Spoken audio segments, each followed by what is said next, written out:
State mirror అనే పత్రిక అయితే మంత్రతంత్రాల పేరుతో ప్రేమవల 40-50 మంది హిందూ మహిళలపై అత్యాచారం చేసిన తాంత్రికుడు ఇలా కథనాలను ప్రచురించాయే తప్ప ఆ తాంత్రికుడు ఒక ముస్లిం అని కానీ వాడు చేసిన ఘోరానికి సంబంధించి కానీ చెప్పలేదు.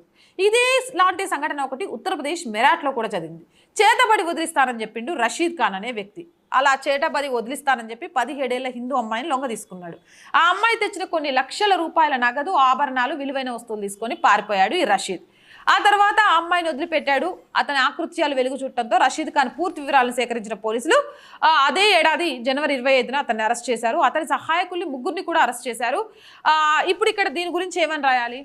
రషీద్ ఖాన్. ఈ రషీద్ ఖాన్ గురించి క్లియర్గా చెప్పాలి. ఎందుకంటే రషీద్ ఖాన్తో పాటు 3 అరెస్ట్ చేసిన రషీద్ ఖాన్ లాంటి వాళ్ళు సమాజంలో చాలా ఉంటారు. కానీ ఈటీవీ భారత్ ఎంత గొప్పగా రాసిందో తెలుసా? 2025 జనవరి 11న ఇదే కథనాన్ని మెరాట్లో మైనర్ బాలికను కిడ్నాప్ చేసిన మంత్రగాడు. ఎవడా మంత్రగాడు?